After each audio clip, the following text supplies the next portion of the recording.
passion igniting the light through highs and lows. We'll stand as one, our legacy a tale that's just begun. Together we roar, together we roar. Detroit Lions will rise, with our hearts full of dreams and the fire in our eyes. From the past to the future, we'll claim our own. In the home of the brave, we'll proudly have grown.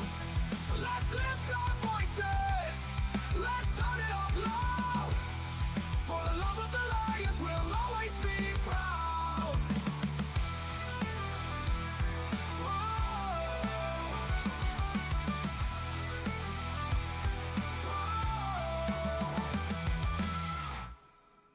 All right. Good morning. Welcome to the Rise and Grind Morning Show. It is the Friday edition, which means we're going to be getting into the Lions and 49ers matchup today, offense and defense. We're going to be discussing it all, and I'm joined this morning with the co-host of the day, Eric Rintamaki. What's up, buddy? Oh, man, what a great day. I woke up a half hour before. I lost you. What'd you say? I don't know. You said you woke up a half hour before, and then the rest just went blank. Yeah, I hear some. What the heck is going on? Hold on a second. I got going on here on my end.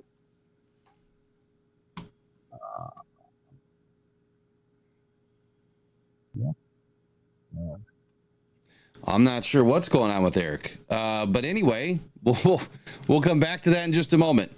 Maybe he needs to pop out and then pop back in, and we'll get that fixed. So this morning, we're going to be talking about the Lions and 49ers matchup. There's not a whole lot to discuss here other than a ton of injuries, right? Both sides. The 49ers have made some moves over the last couple of days. Let me text Eric real quick.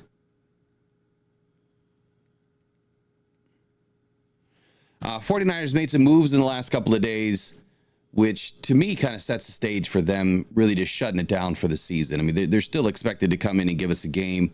This is not a game where I'm expecting the Lions just to walk right over the 49ers. They still have a pretty good defense.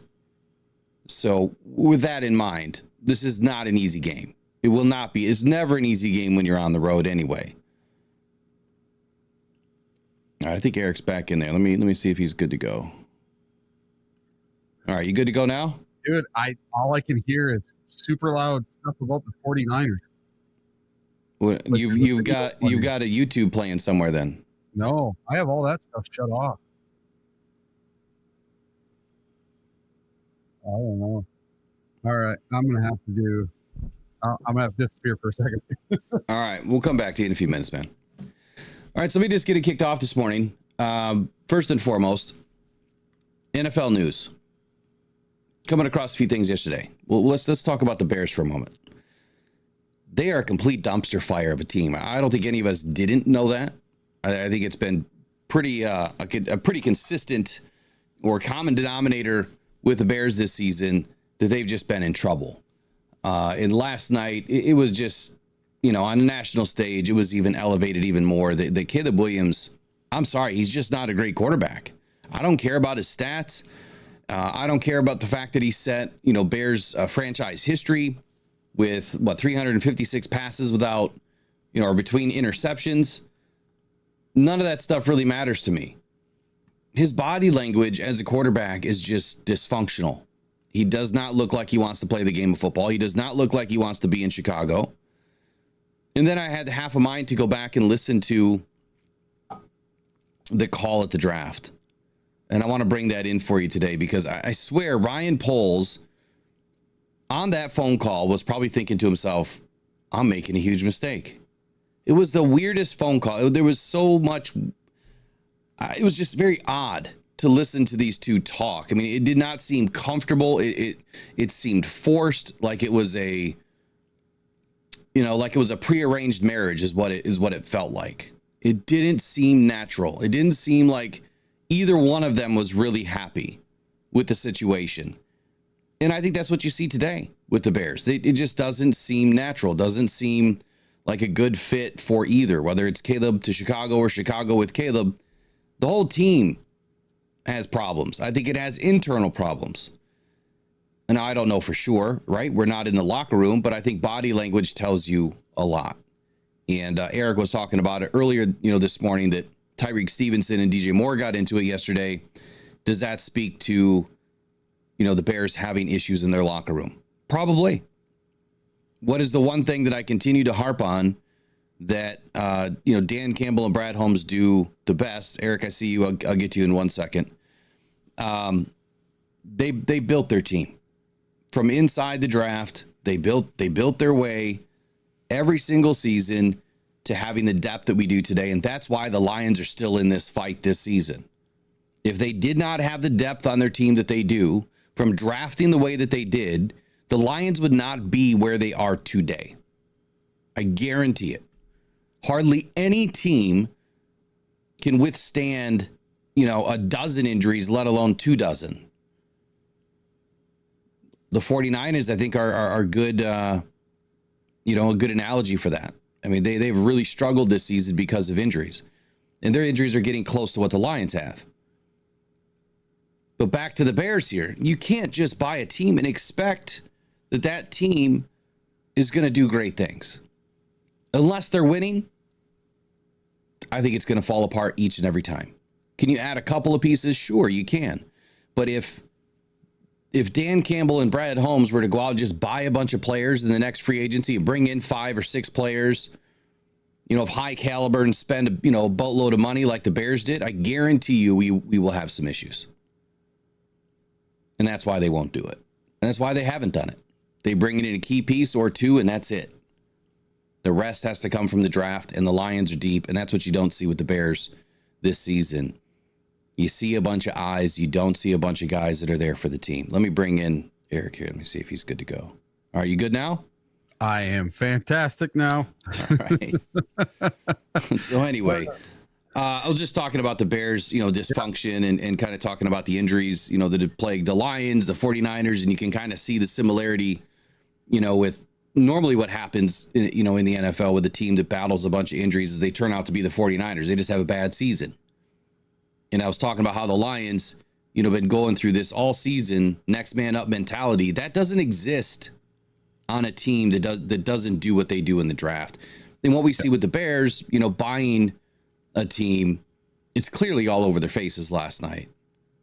You mentioned Tyreek and DJ Moore. So what are your thoughts on the Bears so far, after watching this season completely implode? Well, I made a mistake last night. I stayed up until the very end of that Bears game and watched the whole darn thing.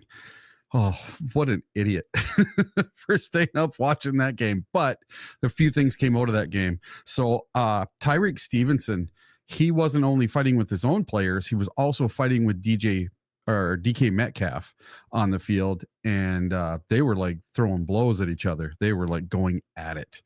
And I think that Tyreek Stevenson is the problem on the Bears. He's the one that got into it twice with JMO. He's the one that every week he's getting into it with some other player. It only takes one bad apple to infect that entire team.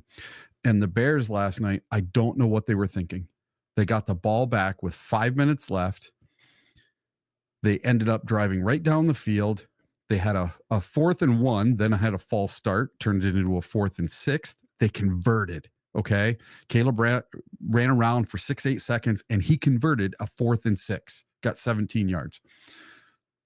They had almost 2 minutes just after the 2-minute warning to go down and kick a field goal and tie the game. But what did they do? They did none of that. They were in field goal range. They could have tried for a 57-yard field goal. And instead, on 4th down, Caleb Williams just lets 38 seconds run off the clock on every play and ends up throwing a Hail Mary for an interception, gets his first interception in like 7 or 8 games or 9 or 10 games. And what absolute dumpster fire. And then you look in the stands and there are fans. Do you remember the bags on the head when the Lions went 0-16? Oh, yeah. were fans, and I got a screenshot of it, of fans with bags on their heads with, upside down smiley faces, sad faces on, and they're flipping off the camera, actually. And it actually made the national broadcast. And the fans were booing Caleb Williams at the end of the game, and they were chanting, "Sell the team, sell the team." It's familiar, huh? Familiar. Sounds familiar. Guy in the crowd standing up with a for sale sign, for sale by owner, at the game last night. So, I mean, total dysfunction out of the Bears. How do you go from 4-2 to 4-11? Wow. It's absolute awfulness. Yeah. I'm definitely not impressed with, I think it's worse than when the Lions went 0-16. At least we were in the games. We were competitive in a lot of the games. These games, you can't even score a touchdown. So I'm going to bring in the Ryan Poles call. It'll probably screw up, the stream this morning, or it may. I may just get a copyright thing, which typically not a big deal. I'll just have to trim it out later. But so, couple things here with the Bears. Number one, I am going to bring in the audio because I want to relive the call to Caleb Williams. And I'm telling you, at that point, I saw it back then. I could tell that there was something wrong here. It did not seem right. Doesn't mean that Caleb can't have a bounce back season next year, but this is yet again another season where another franchise quarterback to be for the Bears does not throw for 4,000 yards. He's not. There's no way he's going to get there. He needs like 729 yards or something like that. Yeah. Could he do it? Probably. It's anything's possible, right? I just don't think it's going to happen. I really don't. The one thing that worries me, though, now Ben Johnson. There's been a lot of conversation about Ben Johnson being interested or potentially, getting the call from Chicago for the head coaching position. I would hate to see Ben Johnson be involved with this type of dysfunction and have it ruin his first coaching opportunity. Yep. Because I don't know if he's going to be able to deal with such a drama queen that Caleb Williams has presented himself to be. That's his own fault. He's the one that presented himself to be that way. That seems to be the large take from just about anybody you talk to about Caleb Williams. He's just a drama queen. And you'll even see that from this first phone call to Ryan Poles on draft night. It just seemed like all drama. But Ben Johnson said this about Caleb Williams. He said, "There's no question that this guy is talented. I remember standing on the sideline last game. This was back in November. And you could hear the ball whistle by you. So he's got a talented arm. But you know what? You can have all of the, physical tools in the world. If you don't have it here in your head, it doesn't matter. This game is 90% mental at this stage. It's 10% physical. And I say that because, in college, it's probably 50-50. At the next level, it's not so much about your gifted athletic abilities, because everybody has them at that level. It's what you do here in the head that will take the next step for you in your career. Look at Jared Goff. He is not the most gifted athlete in the world, right? He's tall, he's lanky, he's slow. Well, I don't know. He's been kind of burning it up on the field lately, but you know what I mean? I'm not knocking the guy, but if you were to compare a Jared Goff to a Lamar Jackson, to a Josh Allen, to a Patrick Mahomes, to a Caleb Williams, to a Jaden Daniels, to any other quarterback in the NFL that has some feet, that's going to be the biggest knock on Jared Goff, is that he doesn't move well. He can in around the pocket. He can escape the pocket when he needs to. He can extend plays if that's part of the game plan. But he's all mental. He's smart. He's cerebral. And that is why Jared Goff is so successful. He can read, react as quick as anybody in the league. He can find, the little holes in the defense. He can read the defense, I think, better than anybody in the NFL. And he is just on it. Now, does he make mistakes at times? Sure he does. But I would say 99 to 1 time, that guy is making the right decision. 99% of the time. And I'd much rather have a guy that is smart, that is respectful, that is thoughtful, that works his ass off, that continues to take a licking, and he keeps on ticking, man. Every time Jared Goff gets knocked down, he gets right up. Caleb Williams gets knocked down. He looks like a deflated balloon, and he has this ugly look on his face like, I don't want to be here. And then he gets back up after a couple of offensive linemen pick him up. That's the difference between a winner and Caleb Williams. I'm sorry, not trying to trash the Bears all morning, but let's bring in this video. Now you should have audio. I think I took care of all that this morning. Oh, I think I was already there. Hello? Hello? Hold on.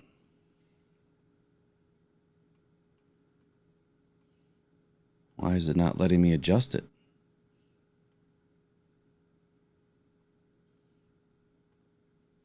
All right. Eric, go to a quick segment here. What anything you want to talk about this morning while I get this adjusted? Sure. So I was looking up this morning tickets for the game on Monday night, Lions versus 49ers. The prices just keep going down and down and down. When I talked to you guys yesterday, it was almost $140. Today, to sit in section 404, row 8, pretty good seats, $113. That's including fees, everything. So all you got to do, get online, get one of those cheap flights, fly your butt out there, go to the game. I looked, and probably 50% of the stadium is still for sale. All these season ticket holders are not going to go to the game. They're just going to sell them off as cheap as possible. So if you wait like an hour before the game, I bet you can get in for $50. It is going to be a very cheap game to go to. There's going to be a lot of Lions fans there. I doubt there's going to be many 49er fans. And the tailgate is in blue lot 1, just like last year for the NFC Championship game. So blue lot 1 is where everyone is going to be at before the game. I don't know what happened. I don't think I'm going to be able to bring this thing in. Oh, okay. Hold on here. There's got to be another way. I don't get it. I just had, you saw it. I had it all ready to go. Yeah, I saw it playing. I couldn't hear it, but I saw it playing. Let me try a different way. So tickets are cheap. I mean, it's the end of the season, right? Yeah. I don't feel like this is an indictment on the Lions right now, but I will say this. I mean, when you're going up against a losing team, right, they're just trying to put butts in seats. And they're trying to retain some revenue. If the 49ers had a winning record and if they were still in the playoff hunt, I do believe that tickets would probably be a little bit more expensive because they do split that revenue with the traveling team. Yeah, well, I'll tell you this, that when I planned this was back in May when they put the schedule out. As soon as tickets went on sale, I think in August is when I bought my tickets. And for tickets, one row behind me right now are less than half of what I paid for my tickets when I bought mine. But I bought mine right when they went on sale because I didn't want to miss out on this game. This was the one game that I had circled on the calendar.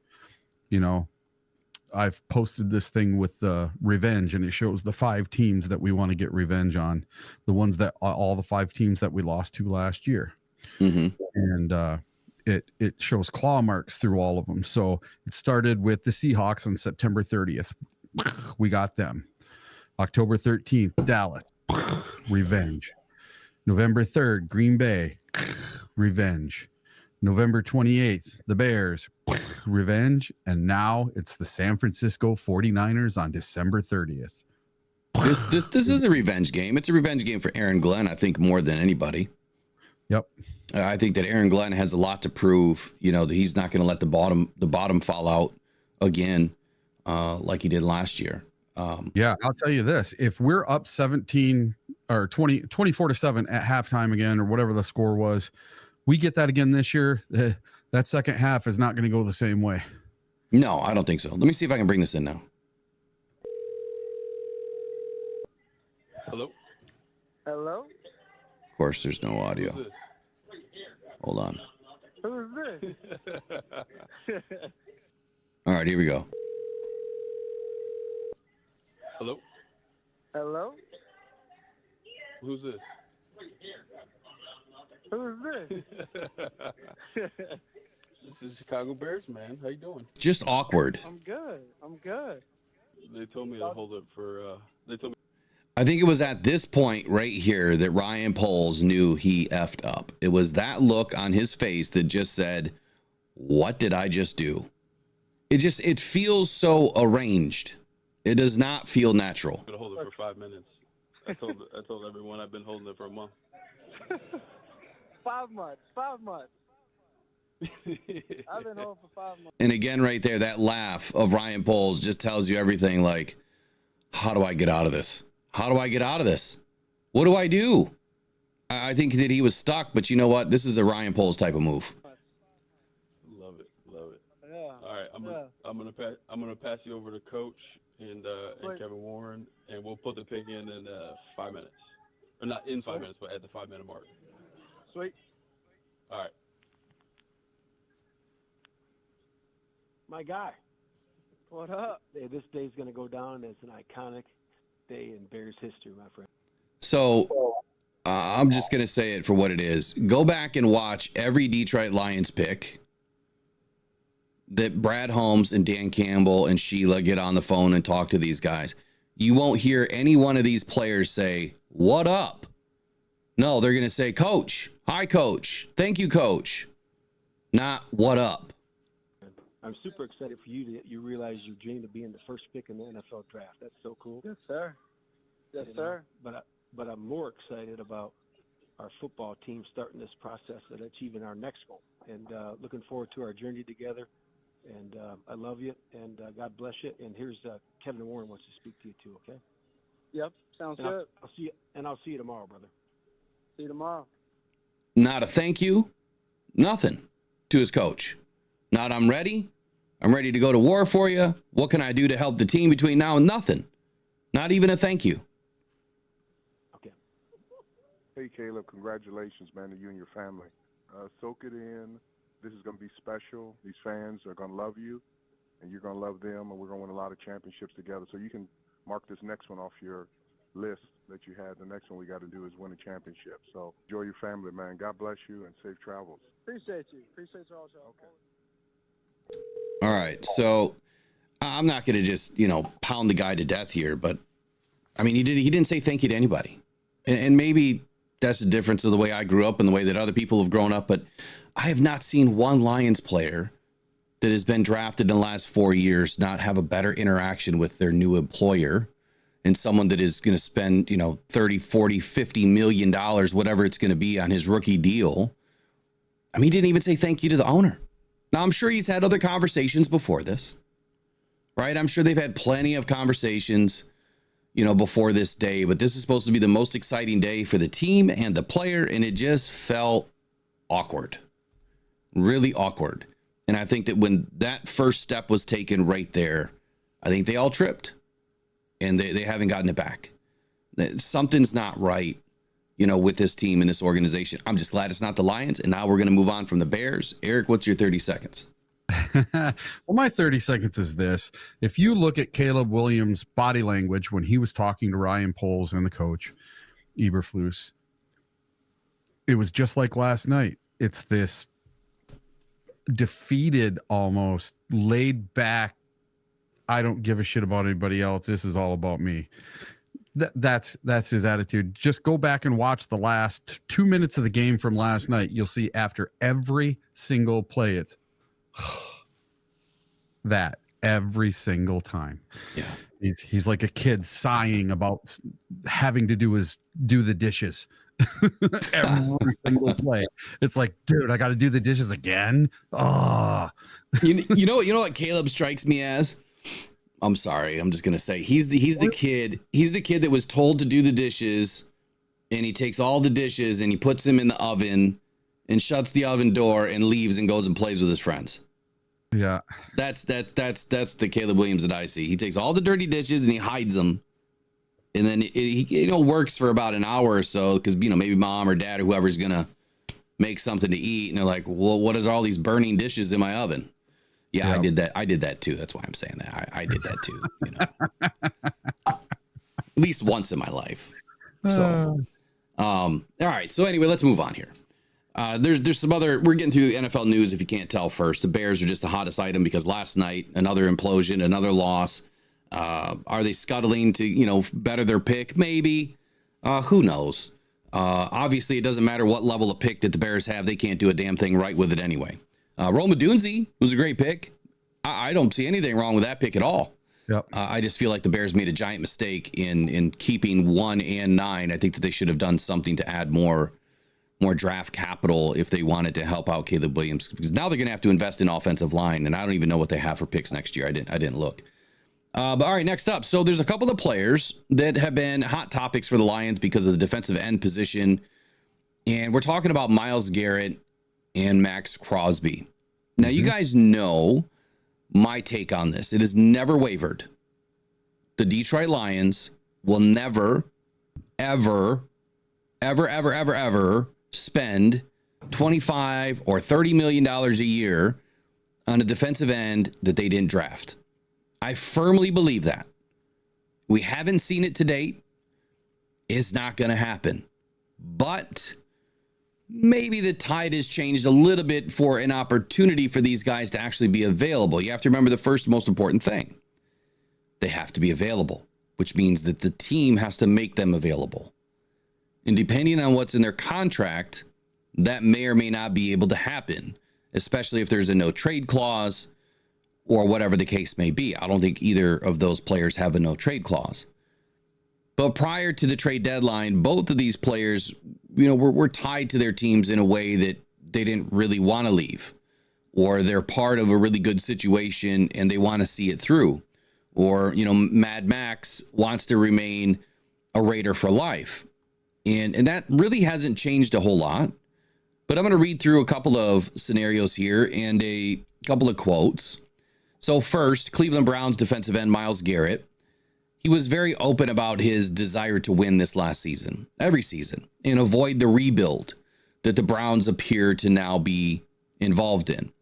And he didn't outright ask to be moved at all. He has not asked to be traded, but he did make it clear that he would prioritize winning now over the team.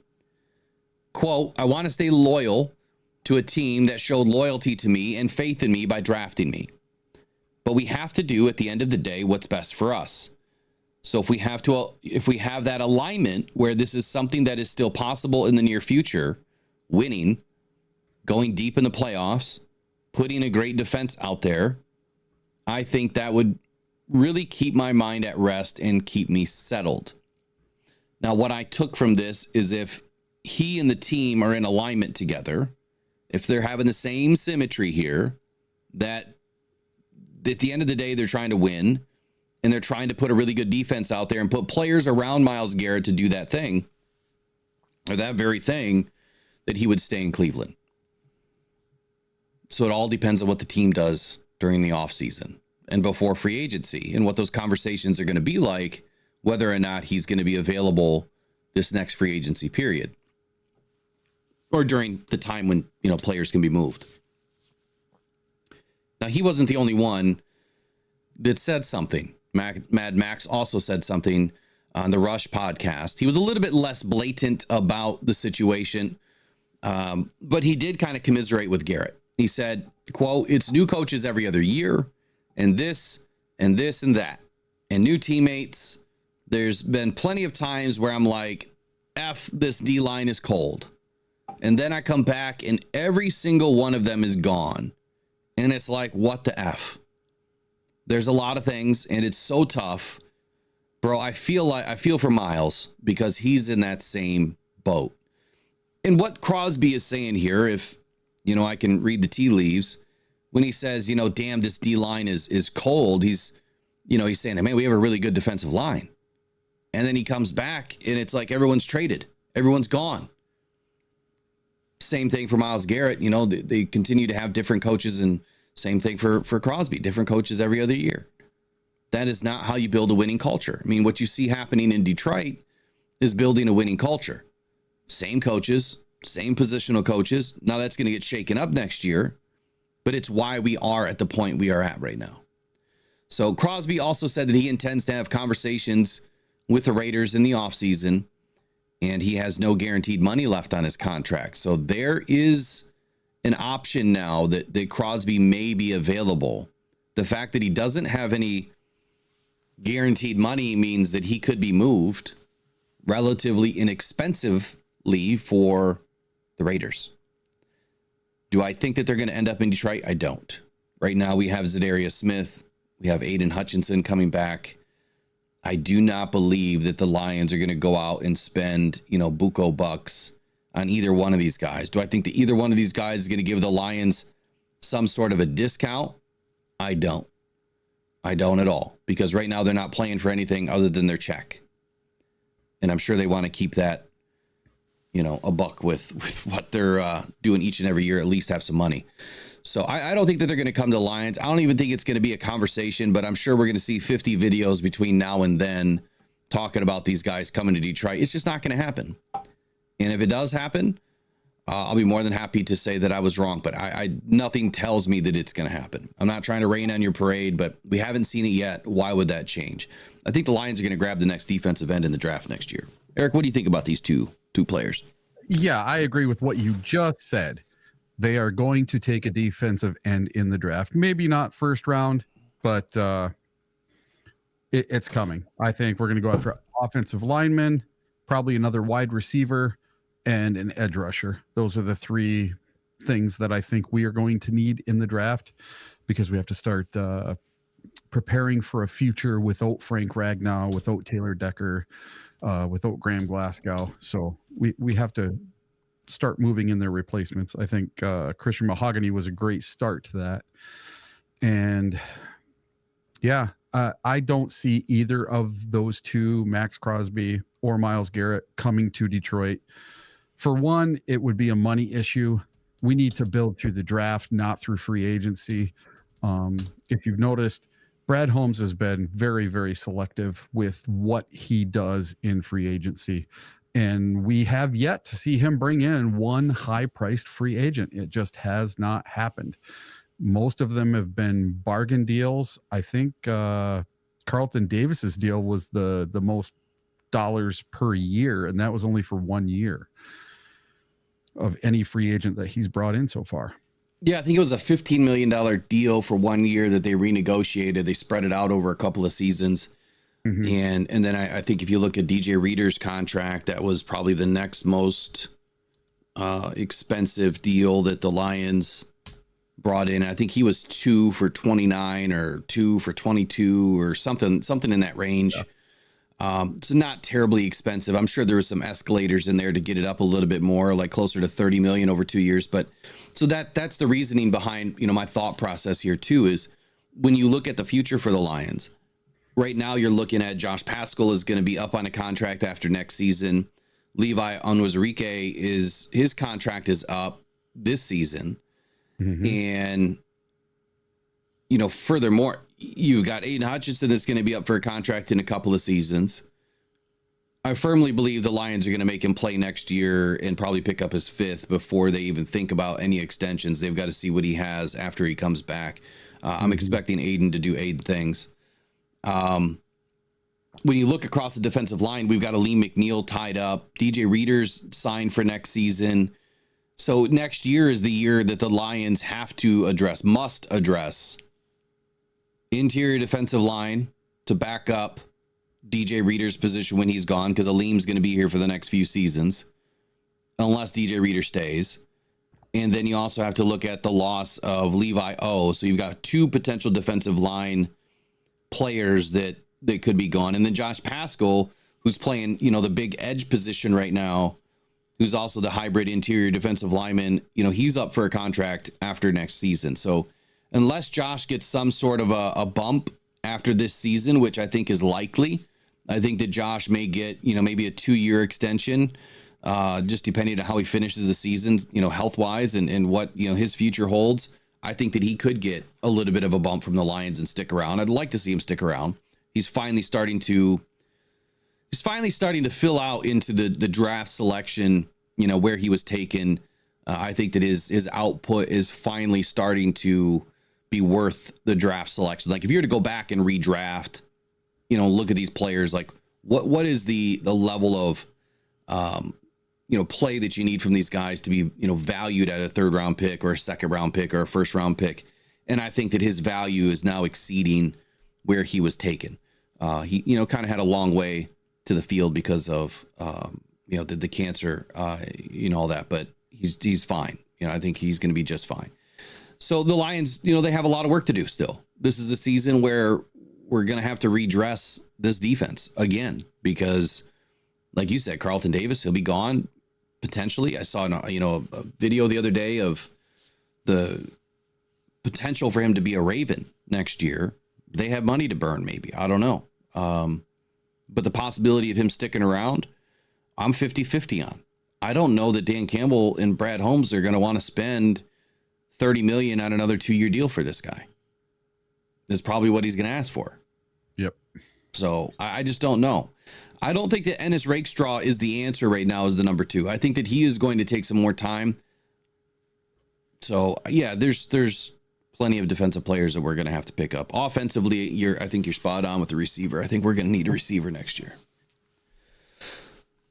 So I guess where I'm going with all this is the Lions still have a lot to address on the internal front as far as the guys that are on the roster now. The roster roulette program that I put together will tell you that some of these positions are coming available in 2025. And if you look at how Brad Holmes is drafted, it's not necessarily position. It's typically best football player available.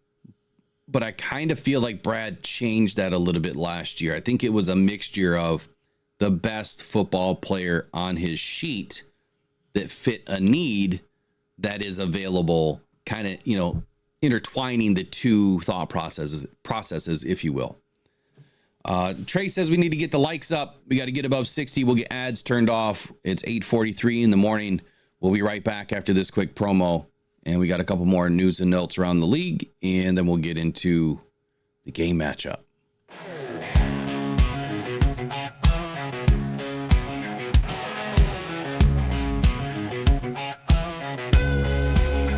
Big guys in the huddle, man, talking football. NFL, college, man, they cover it all. Feel the tension, prediction, and the call. Fantasy life and rise or fall. Talking football night and day. NFL and college, hey, hey. Bets and stats, they don't play. Fantasy champs on our way. Guitars, roaring hearts, beating fast. Catch a pass, score, man, have a blast. 3 voices, keeping it clear. Listen up, the season's here.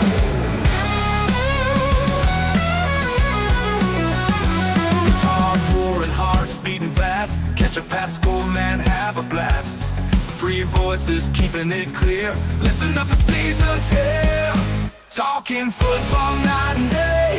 NFL and college, hey, hey. Bets and stats, they don't play. Fantasy champs on our way. All right, we're back. So, a couple of more news and notes from around the league. In the NFL, I'd like to talk about, I'm sorry, not in the NFL, in the NFC, I would like to talk about the Rams. Of course, it's the NFL. I'd like to talk about the Rams clinching scenarios. So this has been a hot topic for Lions fans. A lot of us don't want to see the Rams back in Detroit yet again. Why not? Because, man, it's just, if there's a team that could really spoil us, I think it's the Rams. They didn't beat us. It was Tampa that beat us. I know. But playing the Rams, well, this will be what, the 4th time? Yeah, bring it on. NFC Championship game. Let's go. Yeah, I think it would be before that, but I don't want to see the Rams. I just don't. And here's why. I don't want to see Puka Nacua and Cooper Kupp, going, all night on us because we are struggling to stay healthy. If there's one team that can rely on the pass more than any other team that I think that we would face, is the Rams. So, what are the clinching scenarios for the Rams? Now, the Rams need a win over the Cardinals on Saturday, and that is a game that I did expect the Rams to win. They also need to win the strength of victory tiebreaker over the Seahawks, kind of going deep into the weeds there, via 4 wins from any of the teams this week, which would be the Bengals, the Commanders, the Bills, the 49ers, the Vikings, and the Browns. So the 49ers aren't going to win. The Bills could win. The Commanders could win. The Bengals could win. The Browns won't win, which leaves the Vikings. And we're hoping that the Vikings lose. Or at least I am. So I don't think it's going to happen with, the victory tiebreaker, strength of victory tiebreaker. I think that they're asking for too much here. So what is strength of victory? It's the combined record of all opponents a team has beaten and serves as the 5th step in the NFL tie-breaking procedures. I'd have to say that this is the first time in a long time I've seen us get past step 2. So the 5th step in the NFL tie-breaking procedures between 2 teams, because the records of those defeated opponents can change over the course of the season, so too can a team's strength of victory. So the Rams currently are 449 with 61 wins, 0.449. So just sub 500 with 61 wins, meaning 61 wins. The teams that they have faced this season have 61 wins combined. So 61 wins out of 136 total games played equals sub 500 at 0.449. The Seahawks' 9th win tonight counted toward that, which is last night. So the Seahawks are currently 0.404 with 55 wins. So there you go. That's what the Rams need. The Rams need to win, and they need a lot of help. Yeah, I think the one thing that's helping them with their strength of schedule or their strength of victory is that the Rams beat the Vikings. So the Vikings are 13-2, just like us. So there's a really good strength for them, just that one game. Yeah, sorry. And I apologize to everybody out there this morning. I'm a little off today. I don't know why. Just exhausted. I'm exhausted. Listen, I woke up today a full half hour before my alarm clock went off. I hate those days. I stayed up late watching that football game, right? I'm so darn excited and having dreams about this 49er game. Listen, I've never wanted revenge on a team more than I want on the 49ers this weekend. I want to relive this trip and not go home disappointed. I have this giant flag on my wall. It used to be behind me, and it says Detroit Lions 2023 NFC North Division Champions. And I'm going to put a 4 where that 3 is if the Green Bay Packers can beat the Vikings on Sunday afternoon. And I'm going to hold that flag up at the end of the game when we win that game with my 2024 NFC North Division Champions flag. That's what I'm hoping for this weekend, is that we can raise that flag at the end of the weekend. Well, I'll be holding this flag up when we win on Monday night. Or I'll be putting it up somewhere. What to say? Let's see. Hold that sucker up. You see it? No. It takes more. Oh, that's awesome. Where'd you get that one? Of all places, Meyer. When I was going shopping for food, and I saw it sitting there, and there was one left, and I'm like, you know what? I got to grab this thing. I'm going to Meyer today, and they have all sorts of Lions stuff at Meyer right now. Yeah, I'm gonna go pick me one of those up. Hopefully they have some left, but I think you can find it online pretty easy. Yeah. So anyway, there's five players from the 49ers. This is my next topic of the day. So Rams, it's going to be a tough sled for them.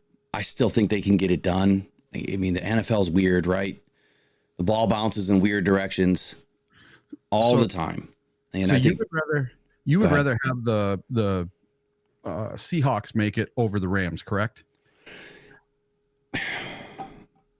It's tough, right? Because the Seahawks are one of those teams. They just play different. Yep. But I would much rather see a team that we have faced less than a team that we have faced a whole bunch. because the Rams know us. Now, I'm not scared of anybody, right? I know the Lions aren't scared of anybody. But if you want to look at the best opportunity, the best path to the Super Bowl, I think it would be, going up against the Seahawks in that first round. Potential. Well, listen, it is very, very possible that we play the Packers in the divisional round and the Vikings in the championship round. Yeah, I don't think the Vikings are going to make it. It's super plausible. It could happen, man. It could. I mean, we've got all these NFC North teams that are going to be in the playoffs. The likelihood of it happening is greater than not. So, All right, next up, last bit of NFL news here before we jump into the game. Happens to be 49ers, or actually before we jump into Lions news, happens to be the 49ers. Now, we were talking about players that could potentially be on the Lions radar. If you believe that Brad Holmes and Dan Campbell would spend big money on a defensive end, Myles Garrett, Max Crosby could be available this next spring. But what about some 49ers players that are going to be available potentially this next spring? Believe it or not, there are 5 players that could be potentially playing in their last games with the 49ers this season. First and foremost, Deebo Samuel. Now, the ultimate toss-up of all players possibly playing in their final games is Deebo. Part of that is due to the restructuring of his deal that they made a few months ago. So it can tie him to the team for another year. However, the 49ers have also demonstrated in seasons past, like with Eric Armstead, that they will release a player despite executing that move. So Samuel's impact on the 49ers seems to kind of run its course, and the two sides should go in different directions. The 49ers can look to Ricky Pearsall and Jacob Cowing, more so going with the younger core, but another pushback is that the 49ers could see, Samuel with Brandon Ayuk being a question mark as he makes his recovery. So it feels like anything can happen, with this situation, especially with Deebo Samuel. But at this point, I think that the 49ers are going to go through a small restructuring this spring. I think that they're going to try to get a little bit younger, and they're possibly going to, attack the draft a little differently. They may not lose a bunch of coaches this season just because they've had a losing season. So players like this may be on the outs if they can, return any sort of capital to help them get younger. Offensive lineman Aaron Banks, he is the next one that possibly would be gone. Letting the left guard walk in free agency, really isn't new to the 49ers. They did that with Laken Tomlinson a few years ago, and they look poised to do it again. Now, Banks is dealing with an MCL injury, which is why he has been out the last 2 games, or he's slated to be out the last 2 games of this season. Kyle Shanahan doesn't believe it will impact him in free agency, and it really shouldn't, but it could. You never know. I mean, a team that doesn't want to take on or give up too much for a guy like this, it could. But at the end of the day, he's going to have to go and work out, and I think that's going to be the needle that moves, how much he gets in free agency. Next up, cornerback Charvarius Ward. So the very moment that the 49ers extended Diomadre, I don't even know how to pronounce his name, Diomadre Lenore, it decreased the chances that Ward was going to be sticking around in 2025. So it's tough to envision a scenario where the 49ers are playing Lenore and Ward. The only hope is that Ward's value will be lower after this season, at least for the 49ers, right? Fullback Kyle Juszczyk. Now, this guy's been a staple for the 49ers. He could be in his last season. The 49ers restructured the deal of Kyle this last offseason in order to clear up some salary cap space. Juszczyk took a pay cut to stay on the team, and it is a move that will hurt him for sure, but he took it personally, right? However, it was a move to set him up for a potential release after the 2024 season. And then lastly, linebacker Dre Greenlaw. So Greenlaw has been the heartbeat of the 49ers defense since he became a starter in his rookie season in 2019. Still young. He has proven how much of an uplifting and productive player he really can be when he returned against the Rams from a torn Achilles. However, Greenlaw's body failed him in that game, and it did again in the next one against the Dolphins. So Greenlaw will not be seen again this season, which is a benefit to the Lions this Monday night. But Will he be gone next season? So without those 5 players next year, this is a drastically different looking team. Eric, what are your thoughts? Any of these players intrigue you? Not really. No, going to be too expensive, and they're ex-49ers. So I'm not too thrilled. I know that makes no difference to most people, but yeah, I don't see it. None of them have the excitement meter for me. The only one that moves the needle for me, and I don't know how old Charvarius Ward is, but I do like Charvarius Ward. I like his football acumen. I love the way he plays the game. Mm-hmm. I don't know everything about him as far as, is he a good locker room guy? I don't know any. I haven't done a deep dive on Charvarius. But what's he going to cost? I'm guessing he would be more than Carlton Davis. He's 28 years old, so he's closer to being cheaper than he is more expensive. Now he signed a 3-year, $40.5 million contract with the 49ers. Let's see, when was that? So he was signed through 2024. So this is his last season. He's got a void year next year. So his biggest cap hit over the last 3 seasons is this year, $18.4 million. So when you average it all together, he's making what? 12.75 or 13.33 roughly per season. That's not terrible. I can imagine that Brad Holmes could probably work a deal, get him, 2 years, $20 million. I bet you could probably get it done. And at that rate, I would do it. But again, I have to do a deep dive on this guy. I don't know much about him right now. The one thing that I do know, though, and this is funny. So when in my chef days, I moved down to North Carolina and opened up a restaurant in a hotel there in Boone. And I used to cook for Appalachian State University football. I used to make all their game day meals at home. So I would have both teams would come in. They'd be in opposite banquet rooms, and they would eat. So I got to meet a lot of cool guys. All right, a lot of nice dudes, big dudes. They can eat. I mean, you're talking. I'm making hundreds and hundreds of pounds of fried chicken and pastas, and I mean, they eat before games. But Middle Tennessee State was a team that I always would have issues with, because they would want special things on the menu that I just wouldn't have. So he's from Middle Tennessee State. That's the only thing that I know about Charvarius Ward is Middle Tennessee State's actually pretty cool area, pretty nice university there, state college, if you will. Yeah. He's actually going to be closer to 30 years old by the time next season rolls around. So anyway, we'll keep our eye on those as free agency rolls. Lions news. Go ahead. I have one more bit of NFL news. Sure, go for it. It might affect the Lions. So yesterday, Shaq Barrett was put on waivers. Yeah.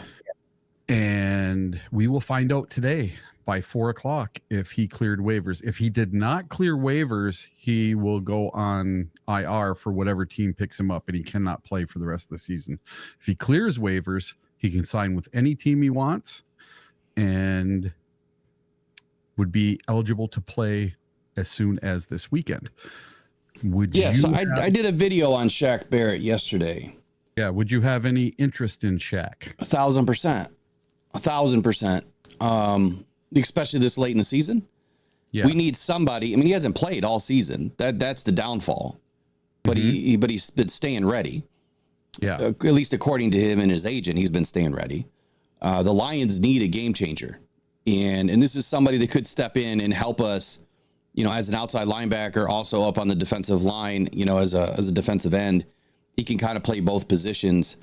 So the fact that the Lions have been, moving some guys, I'm thinking that there's going to be some moves that are made today with the Lions. Now, I haven't heard anything directly, but the Lions have been making room. They've been reorganizing the last, week or so with getting players back, which we'll talk about. Teddy Bridgewater coming back, Raymond and Mabin, clocks have been activated. But there is a possibility that Shaq Barrett could be one of these guys. Now, if you remember like a week or so ago, the Dolphins were talking about doing the same thing for Calais Campbell, but it didn't happen. Say that again. Calais Campbell. Everybody was talking about him possibly going to the Lions if he was released by the Dolphins, but he never got released. Yeah, so the Dolphins are still technically in the playoff hunt, right? Oh, okay. So when they're out of the playoff hunt, then Calais Campbell would potentially be released. But I guess it's the same thing for him. He's got to clear waivers. I don't think he does. Or no, he doesn't. Yeah. Which was, I forgot, that one article said he had to clear waivers, and that got me off and running that it was never going to happen. If he doesn't have to clear waivers, then he's going to have to sign, with whoever he wants to sign with. Same thing with Shaq Barrett. He has to clear waivers. And this is what I said in my video yesterday. It would make no sense for a team to pick up a guy that is already retired on waivers and shut him down for the season. It would make zero sense because he's just going to say, you know what? I'm just going to retire. But don't you think maybe the Vikings would do that just to keep us from getting him? No. Or the Packers? I don't. Absolutely not. I don't. I think that if he went to the Vikings or the Packers, he would play. Well, right? If they take him on waivers, though, he can't play. Right. He has to go on IR for the rest of the year. Exactly. But I guess what I'm saying is if he went to the Vikings or the Packers, he would play, meaning that they would pick him up. They would try to get him on a deal after waivers. Yeah. I don't think that a team would want to pick this guy up on waivers. The question is, does he have to go right to the 53 or does he go to the practice squad? I'm not sure. And then so you'd absorb a $7 million hit just to F with the Lions? That's what I'm saying. I don't think it would happen. And again, I think the issue here is, Drew Rosenhaus puts out a message, making it very clear, that he's got to clear waivers. Otherwise, he's done for the season. And by the way, this guy just retired because he didn't want to play for the Dolphins after being traded or whatever happened in that situation or picked up in free agency. I can't remember what happened, but I don't think anyone's going to pick him up because I think that's the sticking point is he's just going to retire. Then it's useless. Like you just wasted all that money and he's just going to retire anyway. He wants to go play. What team would want to ruin a relationship with Drew Rosenhaus and ruin a relationship with potential other players by picking up this guy on waivers just to F with another team? I don't think that would happen. Not saying it couldn't, but I don't think it would. What do you think? Yeah, I don't know. I saw that and I was like, wow. I wonder if anyone would do that just to screw with the Lions. And do the nana boo boo. You guys can't have them. I just wonder if a team would do that or not. I don't know if they would. What do you guys in the chat think? Do you think they would? Do you think the Vikings or the Packers would be that, what do you call it, childish, just to keep a player away from the Lions in a playoff run? Yeah, I don't see it happen. I really don't. But I would say this, if it's only a $7 million hit, he's worth it. And the Lions have plenty of money. They can make it happen. Yep. And it would be an instant upgrade to what we have going on right now. And Brad and Dan have been moving, the roster around, bringing back some of the linebackers. They brought Pittman back. They got rid of Long. Quan Alexander was also released yesterday. That was a surprising one to me. They're hoping to get him back on the practice squad, is what I saw. I don't know if that happens.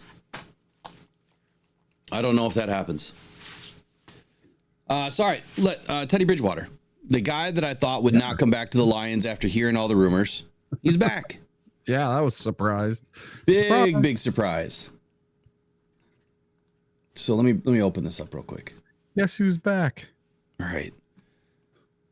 So Teddy not only got offers from the NFL as far as coaching positions, but he also got some offers at the college ranks and HBCU programs or colleges, right? Universities for head coaching opportunities. So Teddy is a hot commodity right now. I mean, he goes down to Florida, back to his alma mater, and the head coach of the high school football team, and wins a state championship in his first year. And I believe it was a triple A high school. So it's a big high school program. Yep. It's not easy to do. I mean, you're going up against some of the best competition that Florida offers down there. And I think they said that school had not been to a state championship in a very long time. I don't know. I don't have that stat, but it was a triple A. Yeah, it was a 3A state championship. They dominated 41-0. Wow. But as soon, they were smoking teams all year. I mean, could you imagine that you now bring in an NFL level type of playbook, right? I'm sure that you can't install everything because it is so complicated. It takes going through high school and college and training camps to figure all that stuff out. But I'm sure he brought some unique stuff in, the different levels of protections and things that, other teams just don't see. They're not ready for. You have no way to scout this guy. You have no way to scout this team because they're going to be doing things that has never been done at the high school level, at least probably for that school. So the fact that he was so coveted, I guess I'm not surprised because, Teddy is so well-liked. He's such a well-liked individual. There's a lot of good relationships that he built in Detroit just in his one season there. Not just with Jared Goff, but Jameson Williams, Amon-Ra St. Brown, and others. But now his potential as a coach has been recognized, and people want it. But the one thing that Teddy made clear yesterday is after this NFL season is done, he's going back to his high school to coach again in 2025. So at least that's what he said for now, that he's going to go back. But he also said this. He said a new HBCU reached out to interview me today, and a couple of NFL teams have also offered coaching jobs. This is a cool process, no lie. So very, very cool opportunity for Teddy Bridgewater. I'm glad that he's back. I would have never thought that he would be back, but then, the more you think about it, you do have that third quarterback rule where he's not going to impact that day's game roster. So he could be the extra quarterback. I assume that Jake Fromm is probably going to get released. I would assume. I can't imagine that the Lions are going to hang on to 4 quarterbacks and limit a roster spot, going into the playoffs. I don't see that happening. I really don't. Yep. So a pretty cool opportunity for Teddy B to win a championship, a Super Bowl with the Detroit Lions. What were your thoughts yesterday? Yeah. You got to remember, Teddy had a dislocated kneecap and had something similar to what happened to Tank Dell. And they've already come out and said Tank Dell is done for 2025. He will not play next year. And that's kind of what happened to Teddy. Took him 2 or 3 years to get back under it, his feet back under him. And by that time, the Vikings moved on from him, pushed him off to, I can't remember, the Saints and a whole bunch of other teams. And that's where I think he got his relationship with Dan Campbell. And I'm thinking that from the very beginning, when him and Dan got together, that it has been grooming him to be a coach the whole time. Because not only does Dan Campbell groom his other assistant coaches to be head coaches, but I think he grooms his quarterbacks and players to be coaches in the future. So he's grooming a culture of bringing people up and letting them get promotions. So it'd be like going to your job and you have this guy at the very top that grooms everyone to eventually someday take over for him. And it's totally awesome to see. And I'm very, very happy for Teddy Bridgewater. He was such a pivotal influence on JMO this year. JMO went down to Florida and he worked out with the high school kids and Teddy Bridgewater all summer long. And it has been evident that JMO is a completely different person this year than he was in years past. And that's all due to Teddy Bridgewater.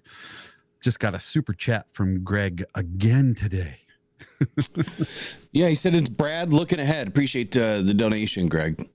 Big shout out to you, buddy. And let's get you a we were talking about the Bears collapse.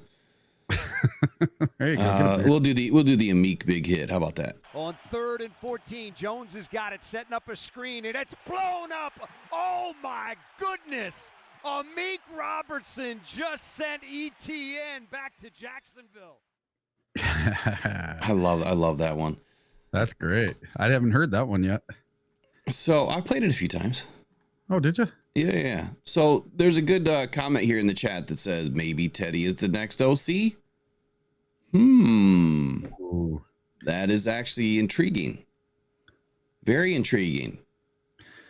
Get a Super Bowl ring and then become the offensive coordinator? I mean, at the very least, he's got a good relationship with Brad and the rest of the coaching staff. So is this an opportunity for Teddy? Now, he said that he's going to go back in 2025 back to his high school. Things change all the time. Yep. But the fact that he's already considering that he's going to go back and coach his high school, I don't know if there's going to be an opportunity for the Lions to retain him in some sort of coaching role. I mean, clearly he wants to win a Super Bowl, and he feels the Lions are the best opportunity for that. Maybe they're the only opportunity right now because of the way that the other rosters are filled out. They don't need a third or fourth quarterback. But it'd be interesting to see what he could do. If he did stick around. I mean, he could be quarterbacks coach. He could be passing game coordinator. He could be an assistant offensive coordinator. There's a lot that he could do. There's a ton of different things that he could do. And I think he would do well. I think he would do real well. All right, moving on. Let's get into the game. Sure. Actually, Lions activated Khalif Raymond and Maben yesterday too. So I'm sure you guys already know that. But Khalif Raymond had his clock started. Maben had his clock started.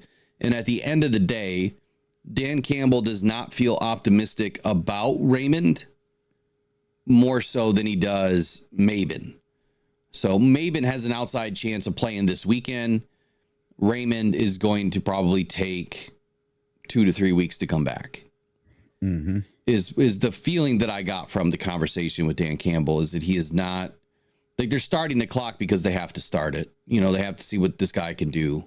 Is he able, to run like he was or not? But give it, I'd say, at least 2 weeks, this week and next week, before, the Lions know more on Khalif's ability. Is he going to be able to make it come playoffs?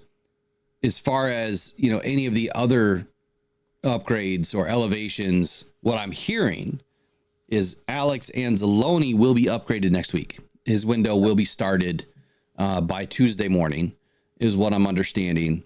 And that'll give him, a couple of weeks to be able to get ready and come back. So that'll be great to finally get Alex back in the fold. So, yeah, Mr. Thomas says 3 weeks. Yeah, that he really ain't ready. Well, that's kind of the deal with the elevation, right? When you open the 21-day window, that's exactly why it is a 21-day window. Now, typically the Lions, when they bring players back, it seems like they maybe go a week and they, get inserted right back into the offense or the defense. But in this case, this is a pretty significant injury that I guess that he avoided, major injury, but still pretty significant injury to Khalif. That's just going to take a little bit more time, or maybe not. Maybe it doesn't work out, but they have to figure it out now before they don't have any other options in front of them. So we'll see what happens next week. With Khalif, I think it's like the song from the 80s. You don't know what you got until it's gone. Mm-hmm.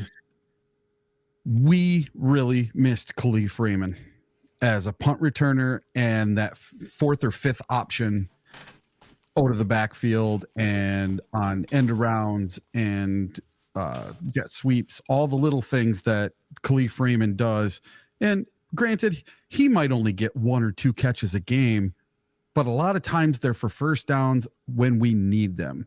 And I love Khalif Raymond. I really do. And the whole special teams thing, we haven't had any big, giant, explosive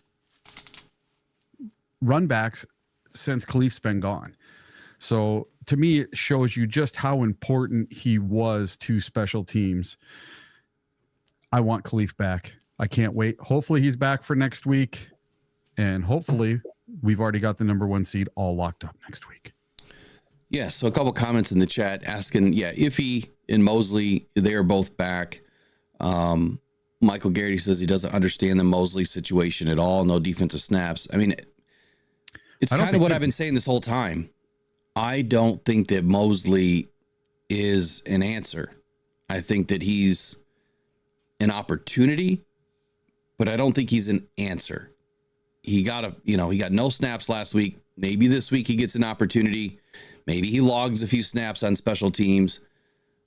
But this was the concern that I had for Mosley and bringing him back this season was this was going to be an extremely difficult situation and a really big, this is like a San Francisco hill to climb here, right? They got giant hills in San Francisco. This is a big hill to climb for Mosley to make it back onto the field and be impactful. Now, Dan Campbell did say that he was, better from week to week. He looked, better in practice last week. We're just going to wait and see what happens here. That's all we can do.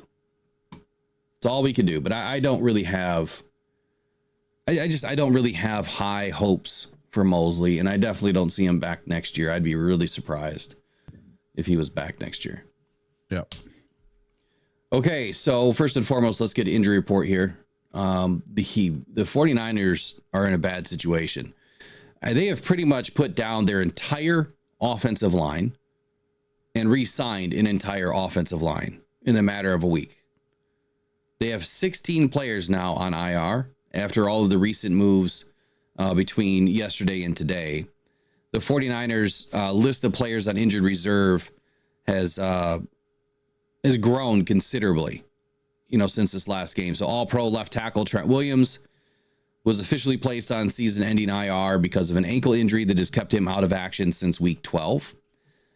This is the second day in a row. Yesterday was the second day in a row that the 49ers roster moves have included placing a player on IR. This is no surprise to the Lions. We've been doing it all year. Now, Williams' backup, Jalen Moore, was also moved to IR on Wednesday because of a quad injury. They also have defensive end Drake Jackson, who is on the PUP list, not on IR. The IR does feature players like All-Pro Williams, wide receiver Brandon Ayuk, running back Christian McCaffrey, their new breakout star running back Jordan Mason, as well as defensive tackle Javon Hargrave, and their starting punter Mitch Wishnowski. So Williams was replaced on the active roster by offensive lineman Matt Hennessy, who did ink a 2-year deal with the club in the last week. He was a third-round pick out of the Atlanta Falcons in 2020. He started 22 of 45 games he has played in Atlanta and then spent most of his time on their practice squad. He is a center, so he will give the 49ers at least some veteran depth at the position, and they will likely look to upgrade in the offseason. The 49ers also announced that the offensive lineman Sebastian Gutierrez re-signed to the practice squad, so he may get elevated to the active roster for Monday's game versus the Lions. They're obviously going to need it. They're in trouble. Like, they're in big trouble. Now, their defense is still in good shape. I mean, comparatively to the offense. But they got bad news for Dre Greenlaw, like I mentioned earlier. Obviously, the offensive line is struggling the most right now, which, maybe that gives the Lions a better opportunity this weekend to get some pressure and get to Purdy. I think it is absolutely tragic what could happen to Purdy on Monday night. If Aaron Glenn is going in with revenge on his mind in the fact that they don't really have an offensive line that has any chemistry at all, this could be a very bad game for Brock Purdy if the Lions decide to blitz more often than they have, at least in recent weeks. On Monday, Kyle Shanahan, on Monday, Kyle Shanahan in a conference call with reporters said that the reserve offensive tackle, Jalen Moore, like I said earlier, and left guard, Aaron Banks, both suffered season-ending injuries on Sunday. So you got Jalen Moore Aaron Banks, here, let me pull it up.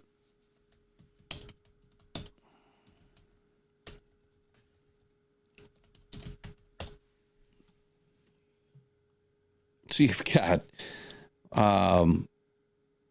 Spencer Burford, who is questionable, but Aaron Banks is out. John Feliciano's on IR. Ben Barch is on IR. Trent Williams is on IR. They have the rookie Dominic Pooney at right guard. Colton McKivitz at right tackle is questionable. They've got Jake Brendel as their center with Matt Hennessy backing him up. Nick Zakelij at left guard and Austin Pleasance backing him up. And then Spencer Burford at left tackle and Charlie Heck backing him up. But Spencer is questionable. So both of their left tackle, right tackles are quite. This is a bad situation. Very, very bad situation for the 49ers. What was your immediate thoughts when you saw some of this stuff coming down? Well, their O-line is completely decimated. Their running back is hurt. They're on the kid's a 4th round pick from this last year. And, Jordan Mason's out. Christian McCaffrey's out. All their main options are out at running back. The question I have, and a lot of 49er fans have, is why is Brock Purdy playing in this game? That's what I don't understand either. Because they're talking about they should put the Pastronaut. I can't remember his name. Brandon Allen? No, Dobbs, the Pastronaut. Oh, Josh Dobbs.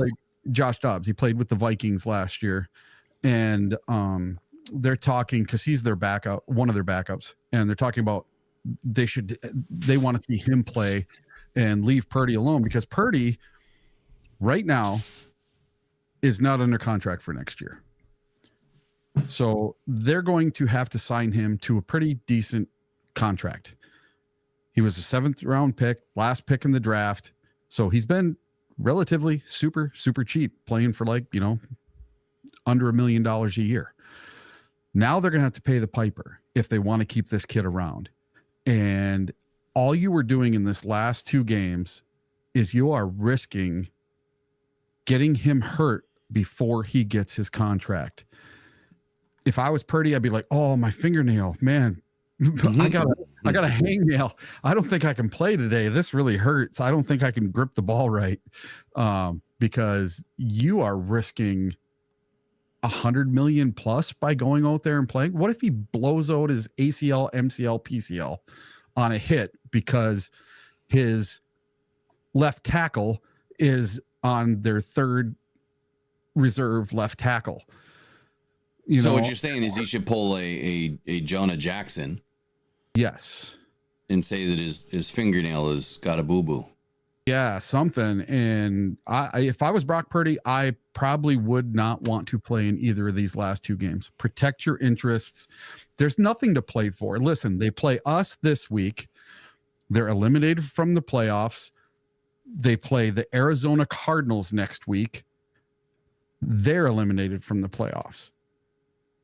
Those 2 games mean nothing. And 49er fans are begging us to beat the 49ers so they get a better draft pick. And they want the Cardinals to lose or to win next week so they get a better draft pick. I have never seen this late in the season the 49ers wishing and talking about draft picks. This is something typically the Lions would be doing. And the past 3 seasons, the San Francisco 49ers have been to the NFC Championship game. They haven't always made it to the Super Bowl, but they've made it to at least the NFC Championship game the 3 out of the last 4 seasons. This is an amazing, amazing fall from grace for the San Francisco 49ers. Their fans have done a complete 180 on the team. So that's another reason I think it's going to be a sea of blue on Monday. Yeah, it could be. I mean, you have a lot of expats out in California. You've got cheap tickets. I mean, it could be. I mean, it was at the NFC Championship game. We represented well. I guess the only good news they have is Isaac Guerrero, who, I mean, to be honest, he was one of Jared's picks early in the season to kind of stash on your fantasy team because of the injuries to Christian McCaffrey, and Jordan Mason was also on that list. But Isaac Guerrero apparently will be returning. He was a limited participant. He did miss all of week 16 with a hamstring injury. But Monday, Shanahan did say that Guerrero should be good to go. The players that did not practice this week, at least on Thursday, like again, left guard Aaron Banks, defensive end Robert Beal, offensive lineman Spencer Burford, and linebacker Dre Greenlaw. Of course, Greenlaw's done. Banks is done. The other guys are questionable. Limited in participation was Jair Brown, safety, defensive end Leonard Floyd, running back Isaac Guerrero, and offensive tackle Colton McKivitz. It's just nonstop, right? Full participation for the 49ers. Linebacker Tatum Bethune, who they also activated his 21-day window. Defensive end Nick Bosa has been battling a hip and oblique. That is another one that kind of blows my mind here. Why do you have Nick Bosa playing in this game? He's already been battling a hip and an oblique issue. Why is this guy not put on IR for the rest of the season? And then defensive tackle Jordan Elliott was a full participant. Safety Talanoa Hufanga and D Winters linebacker. So they still have a few good pieces on their defense, right? They do. But these guys are banged up. It is the end of the season. You are already banged up as it is. And you're playing for absolutely nothing. And that's just what's got to hurt the most. Yeah. So somebody's asking in the chat. Yes, Guerrero is playing this weekend. So even with Guerrero playing this weekend, yep. I do not see where the 49ers are going to have much luck in the run game. No. I think that if Brock Purdy is playing this whole game, I think that Brock Purdy will probably have more rush yards than Guerrero, which I don't want to see that either. But let's get into the insights of the game. Lions offense currently lead the NFL in scoring. We've known this for many, many, many, many weeks now. 32.9 points per game. This is the most points per game in a season in Lions history, and the most by any NFL team since the Ravens in 2019. The Ravens at 33.2 points per game that season. Eric, if I were to tell you, in the very beginning of this offseason, you and I were talking about defense. Yep. And I think both of us were in agreement that a top 15 defense was the absolute top of the bar. Like, you can't be any less than that.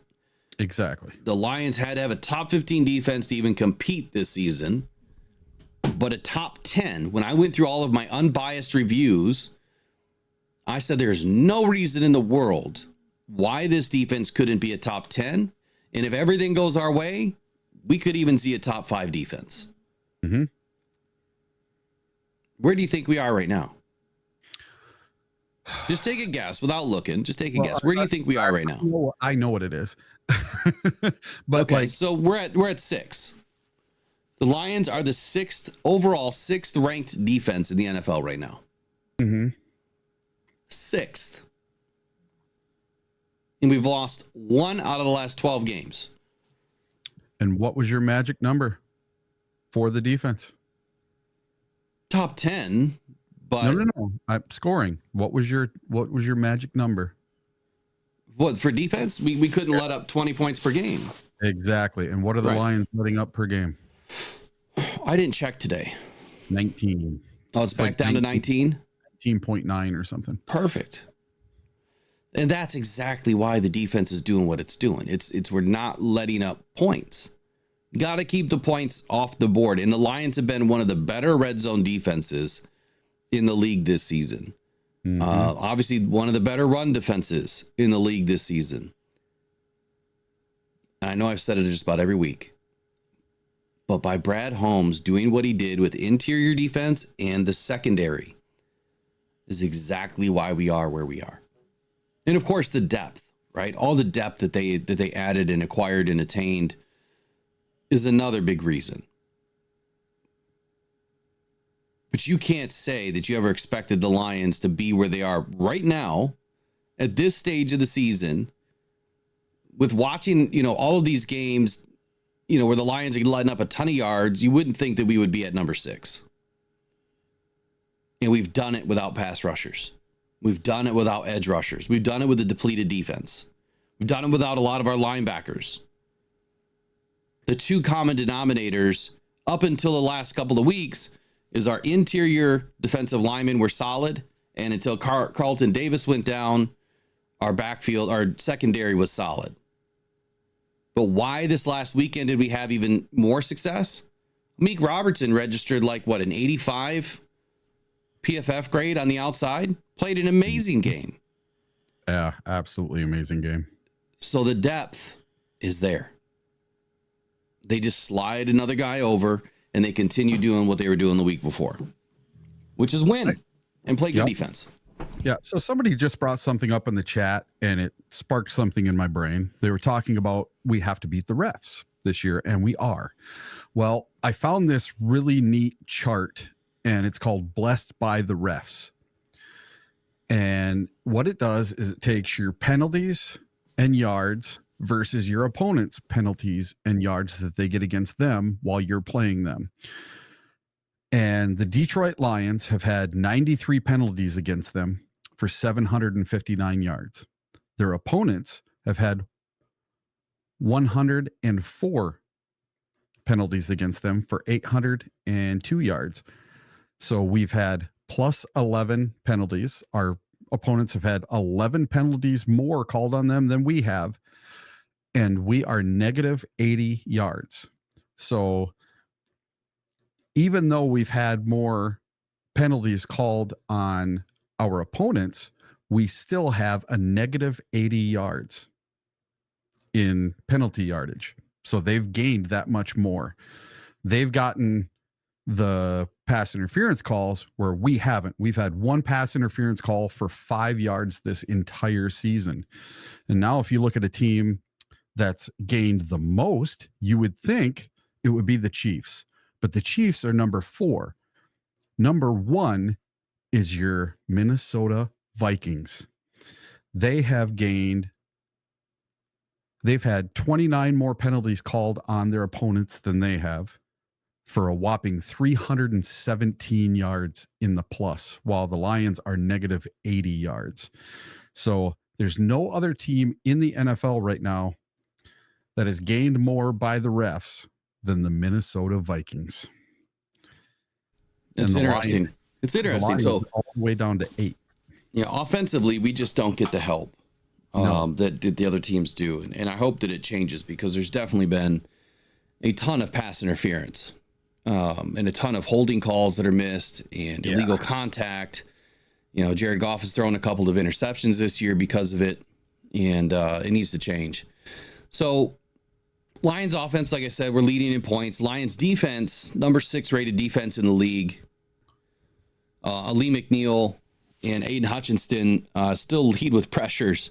Ali McNeil had 43, Aiden had 30, but both are, obviously out, for the rest of the season. But the duo had combined for 11 sacks. 7.5 was Aiden Hutchinson. McNeil had 3.5 before he had left for the season. So accounting for a third of the Lions' 33 sacks on the season. Levi O leads with 29 pressures. Hold on here. Levi Onwuzurike leads active Lions defenders in pressures with 29, the second fewest by a team's pressure leader. The Cardinals, Zaven Collins has 27. So being the leader on the team, what it's saying is it's the second fewest by a team's pressure leader. But what I will say is the Lions spread the ball around, right? Just like on offense, they do on defense. Not one player is getting all the pressures. It's being spread around. So each and every player is getting an opportunity to do what they do. And that's, credit to Aaron Glenn by mixing it up, by keeping the offense guessing on who's coming next, because we do blitz a lot. And in this game, we might blitz a little bit more. Jack Campbell has tackled opposing rushers for a loss of EPA 48 times on 277 run defense snaps, generating the second highest run stop rate, 17.3% among all players with at least 200 snaps in run defense. Additionally, Jack Campbell has stuffed opposing rushers for a loss or no gain 10 times, the most run stuffs by the Lions, or at least the most run stuffs by a player for the Detroit Lions. If we were to switch over for offense for a second, the Lions offense versus Nick Bosa. Now, Nick Bosa has generated a team-leading 54 pressures. Now, think about that for a moment. Aleem McNeil had 43. Do you think that there is that big of a difference between a player that has 54, named Nick Bosa, one of the best in the NFL, right? He only has 11 more pressures than an interior defensive lineman, Aleem McNeil, who also missed a lot of time, with injury. So, or not a lot of time, significant amount of time with injury. I think that that's a good comparison to kind of tell you that sometimes pressure isn't all that it's meant to be. And sometimes when you look at your stats, you need to look at the rest of the team or the rest of the NFL and what their number one or number two players are doing, or the players that are held to this higher, level or pedestal. The Lions have been doing exactly what they needed to do. So anyway, Nick Bosa has generated a team-leading 54 pressures and has averaged the quickest pass rush get-off at 0.69 seconds. However, though, he is also averaging a career low in pressure rate, 15.3%. Additionally, he has only generated more than 5 pressures in a game twice this season, after doing so at least 5 times in every season he's played 10 games. In the matchup, though, last season's NFC Championship game against the Lions, Bosa generated 7 pressures on 42 pass rush attempts. That's good for a 16.7% pass rush rate, including 5 pressures in under 2.5 seconds. Bosa also generated 3 pressures on 15 matchups, which is good for 20% against Taylor Decker. So, look, Nick Bosa hasn't had the greatest of seasons compared to what he's done in the past. I mean, he's still a player that you have to watch out for. And Taylor Decker hasn't had, the best season comparatively to the seasons past. So this is going to be a good matchup, but Nick Bosa also looks for matchups. He's going to try to find the weak link on the offense, or at least the offensive line, and try to do something with it. Nick's banged up. I'm not expecting a big game from Nick, and honestly, the Lions have done a pretty good job against opposing defensive ends and, pass rushers and linebackers for the majority of the season. There's obviously been some games and times where they haven't. Nick Bosa tends to hunt matchups, like I was saying, against offensive linemen. He has one of 12 players in the league with multiple games spending over 75% of his snaps on both the defense's left edge and the right edge. So look for Nick Bosa to move around this week, or this Monday. Lions defense versus the 49ers offense. Well, since their first game without Aiden Hutchinson in week 7, the Lions have blitzed 41.1% of dropbacks, the second highest rate in the league. They are one of only 2 teams to rank in the top 5 of blitz rate on first down, 39.5%. And second, 39%. They rank first. And third down, they blitz 46.2% of the time, which is good for second in the league. Now, this matchup against the 49ers, well, they have allowed pressure on 50.3% of blitzes, the 5th highest rate in the league. They are just one of 6 teams to allow pressure on more than half of the blitzes that they have faced. So with all that information, what do you think of the matchup now with the Lions defense going up against this Brock Purdy-led offense? Listen, I think we're going to get after him, and I'm worried for Brock Purdy. He is going to be running for his life this entire game, and I hope that he's thinking about which golf clubs he needs to put in the trunk of his car and which golf course he's going to go to on Tuesday instead of thinking about the game. Maybe he's thinking about his contract or something. I just hope that they're packing it in and they're just ready to get this season over with. But if I was a 49er fan, I would be very worried for Brock Purdy come Monday night, because they're not going to hold back. Not at all. No, they can't hold back. I mean, this is a game, like Dan Campbell said, that he's bringing everything. He doesn't care about the injuries. I heard someone say, was it on Christmas Day or yesterday? Someone said that they expected the Lions to be resting players against the 49ers. No. And I'm thinking to myself, what? Dan, I don't think that's in Dan Campbell's DNA. We can't rest anybody. Like, this is a must win game. Yep. You know, it's a must win game if you want to have a chance at the 1 seed. So Jahmyr Gibbs against the 49ers defense. What is he going to do this weekend?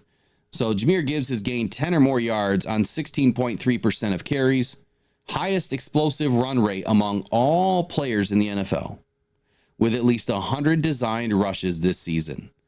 That coincides with this, though. Gibbs has reached 15 plus miles per hour on 24.9% of his rushes, the second highest rate in the NFL. The 49ers defense has allowed the fourth lowest explosive run rate to opposing running backs this season, which is about third of what Gibbs has been doing. So, I'm sorry, it's half. So the Lions and Jahmyr Gibbs have gained 10 or more yards on 16.3% of carries, and the 49ers have only allowed 10 or more yards on 7.6%. Mm-hmm. Okay, defensive injuries. Where are the Lions at, or where are the 49ers with defensive injuries? Well, Dre Greenlaw's out.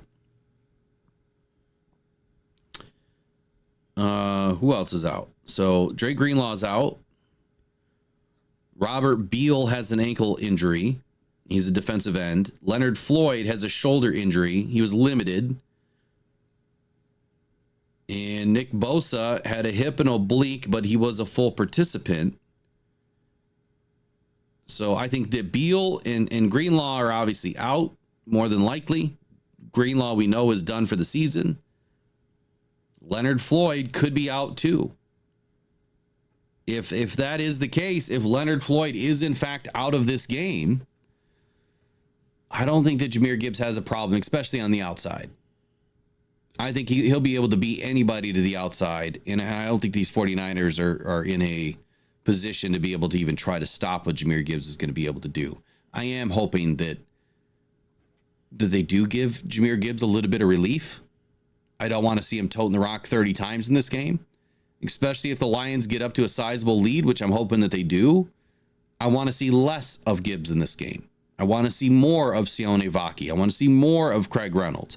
I want to see more of Jamar Jefferson. I want to see less of Jahmyr Gibbs.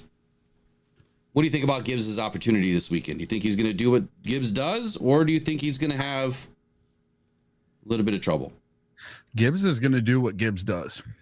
I have him for 2 touchdowns this week, not 1, 2. And that's my crazy take for Friday, that Jahmyr Gibbs scores 2 touchdowns, 1 through the air, 1 on the ground. I think Gibbs is going to have himself a day.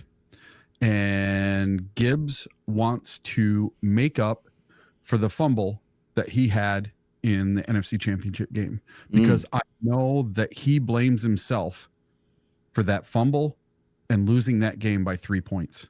He doesn't fumble there, that might be a different game. Lions might have went to the Super Bowl. You just don't know. Yeah, I mean, there's a lot of things that happen, but yeah, there's a lot of things that happen. Don't think that that's not on his mind, that, hey, I fumbled here. It's my fault that we didn't go to the Super Bowl, when he's standing on the field there, you know? Yeah. And he is going to have it in his mind. I'm going to have a day, and he's going to have himself a day. I have all the faith in the world in him. And I wouldn't be surprised if the Lions get a nice sizable lead and they start the fourth quarter, if you do see Sion Vaki and Craig Reynolds in at running back, and you see Hendon Hooker or Teddy Bridgewater come in and get some quarterback reps, that would not surprise me whatsoever. If you see Christian Mahogany come in and you see maybe Giovanni Manu is active for the first time this year and he comes in and fills in for somebody, that would not surprise me one bit. Yeah, I don't think Manu is going to be activated, but so Computer Joe says, I thought I heard it here of resting players and it wasn't Eric. Yeah, it wasn't me.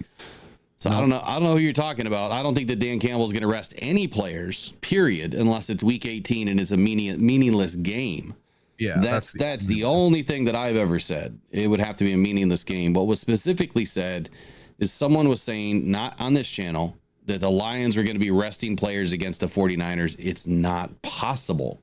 Well, and Dan Campbell's already said he's not doing that. So yeah, but the podcasters are saying that if Minnesota beats the Packers, then this game doesn't matter. It absolutely still matters. Well, they're saying it doesn't, because then the final week, if the Lions beat the Vikings, then the Vikings don't win the okay. If Green Bay beats the Vikings and the Lions beat the 49ers, it's done. It's done, yeah. It's done. So that's why this game is super important. Mm-hmm. It's also important because if the Vikings win, we can't lose. Well, yeah, we could. We could lose this game and then beat the Vikings, tie them in. Yeah, of course. But why would you even want to take a chance at that? Well, that's what they're saying. You can still win the division by resting your people against the 49ers and using them against the Vikings instead. Yeah, that's their. But I don't agree with that way of thinking at all. I don't agree with it, but that's their weird, convoluted way of thinking about this game. Okay, so if the Lions lose to the 49ers and the Vikings beat the Packers, that puts the Minnesota Vikings as the 1 seed and it drops the Lions to the 5th seed. Yep. And then if we go to week 18 and if the Lions beat the Vikings, then yes, the Lions are back to the 1 seed and the Minnesota Vikings are back down to the 5th seed. Mm-hmm. Whether Green Bay wins or not doesn't really matter. If they lose, Green Bay drops in week 18 to the 7th seed. In week, where are we at? Week 18. Yeah, if they win or lose, which they're gonna win in week 18. So I'm expecting Green Bay to be the 6th seed and Minnesota to be the 5th seed. But before I get into that, let me finish up some of this. You do know that the Lions could beat the 49ers and the Vikings. The Packers could beat the Vikings.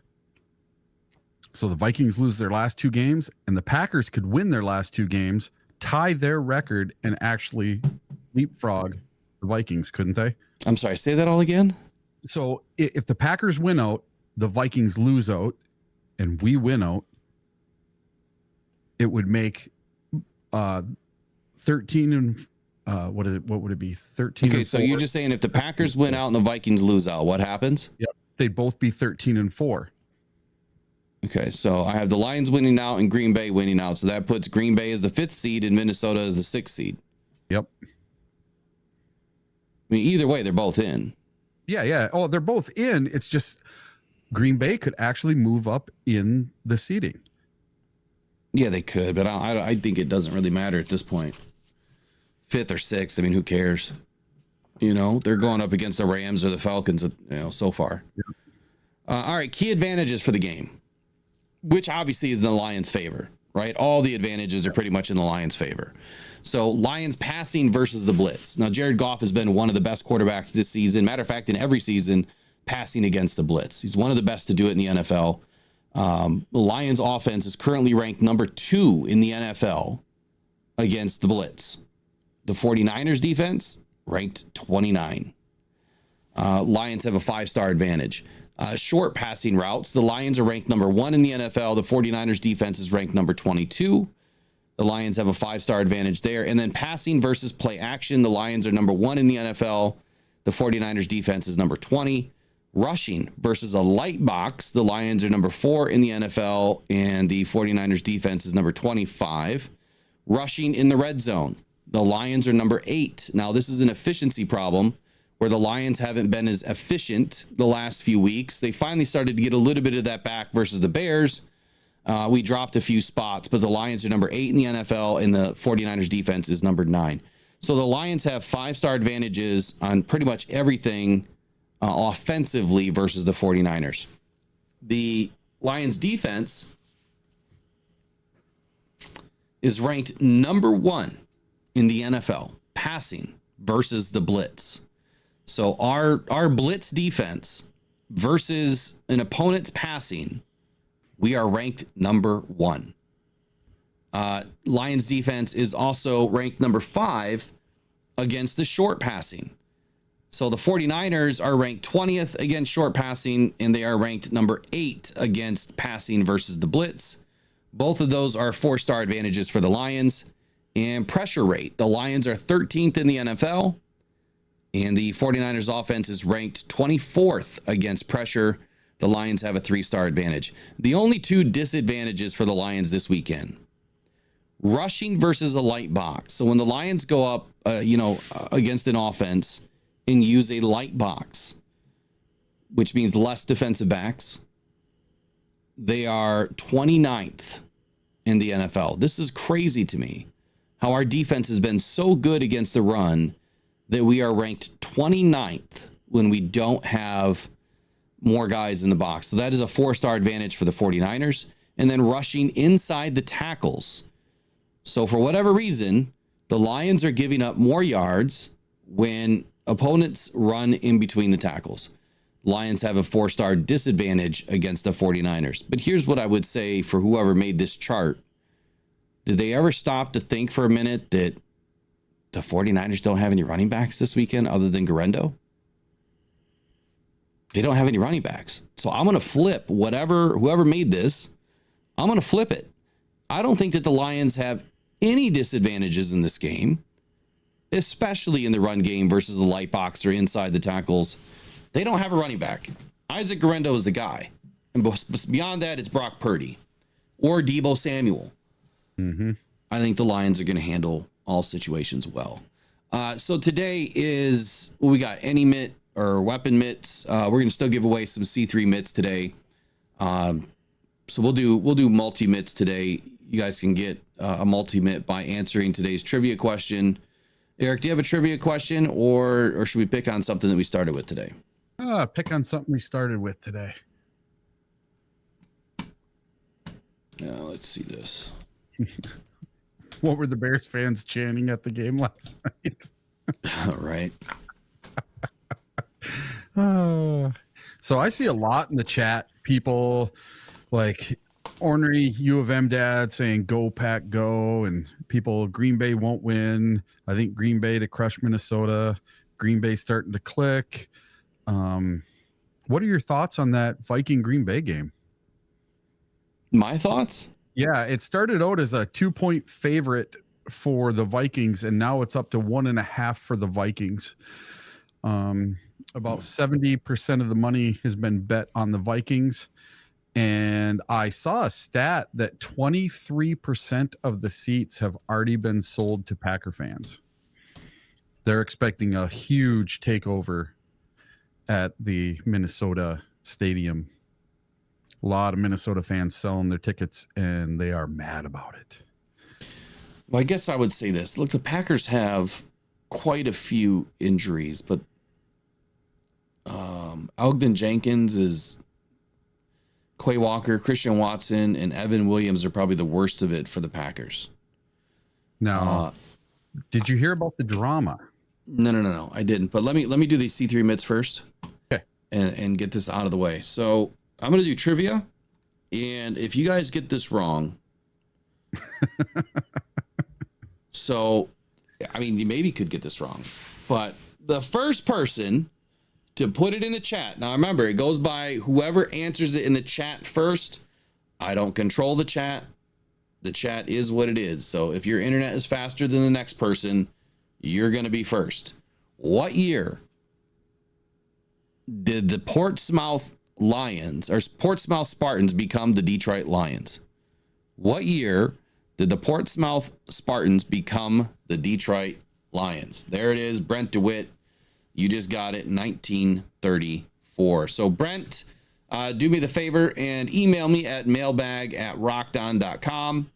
Send me your address, and then we will get out your C3 multi-mitts sent out here as quickly as we can. Everybody else that won over the last week, I'm pretty sure your mitts have all been sent out. If you guys remember, the owner of the company, Mr. Randy P., suffered a major injury over the last week. So thoughts, hearts, prayers are still with Randy. He's doing okay. He's breathing a little bit better now.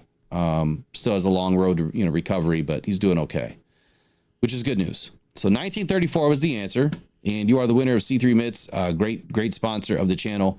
If you guys are into hunting or you're just into outdoor activities, even going to outdoor, NFL games or your local high school games or whatever, C3 Mitts are for you. Check out c3mitts.com. They have every option to keep your hands warm, whether it's for your crossbow, your bow, your rifle, your shotgun, or just keeping your hands warm any time of the day. So don't let the cold stop you from doing what you love to do outdoors. Check out c3mitts.com today.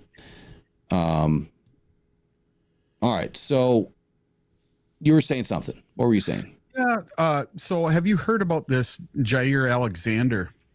He's been practicing, full participant in practice, and apparently there's nothing wrong with him anymore. And the coach basically came out and said he is not playing this week. There is some internal drama going on with the Green Bay Packers and Jair Alexander. I have not heard of this. Yeah, I read an article about it last night. I should have brought that up earlier today for the NFL news. So the only thing that I see is that his opportunity for playing is not good. Yep. Even though he's been a full participant in the 5 of the last 6 weeks. Yep. He's missed 5 straight games and has played just 10 snaps since injuring his right knee on the Packers' final defensive play in October. Mm-hmm. Yeah, I don't know. I mean, whatever you read, did it come from an insider? Did it come from a fan? No, it was like an ESPN thing. Just said, is there drama in Green Bay? Pretty sure it was ESPN. Yeah, I mean, I would think it's probably just out of an abundance of caution. They don't want to ruin his knee. Yeah. But who knows? Who knows? But anyway, that's it. So Who do you Packers think will win the game? Yeah, so Lions 49ers scores. What are you guys thinking for scores? I've seen some of you guys have put some scores in already. What do we have in here? We had Greg Ashplaw, 38-19, Lions win. So start dumping in your scores in the chat and then in the comments below. Let us know what you guys are thinking for scores. Let me pull up my preseason.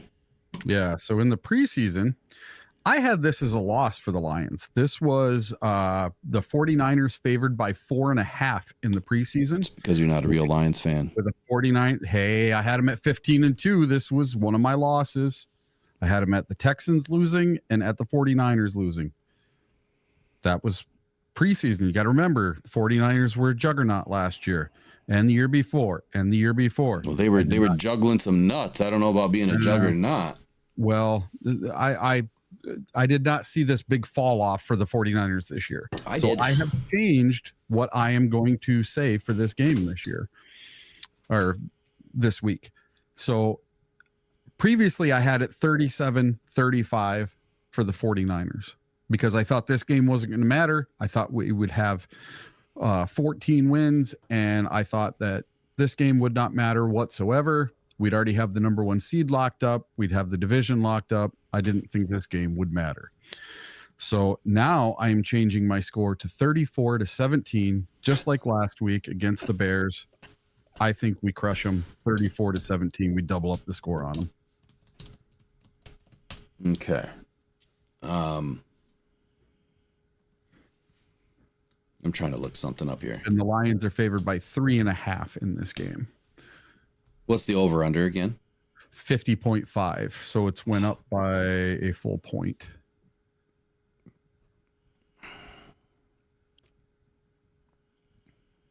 Sorry, give me 1 second. All right, so NFL picks for the week. We have Sporting News. Yep. 27-24 Lions. Sporting News 31-24 Lions. Arizona Republic 30-21 Lions. Pro Football Network 27-17 Lions. ESPN Jeremy Fowler, Dan Graziano, Kalen Collar, Lions. Seth Wickersham picks the 49ers. He is the lone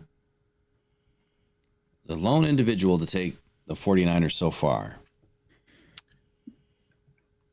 Pete Prisco picked the 49ers to win 31 to 30. He picked the 49ers to win.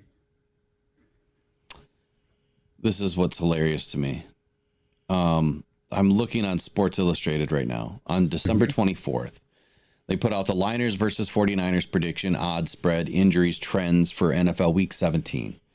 Yep. And for the injury report, they have Graham Glasgow, questionable. Alex Anzalone, IR. David Montgomery, out. Jalen Reeves-Maben, IR. Carlton Davis, IR. That is not the real injury report. Nope.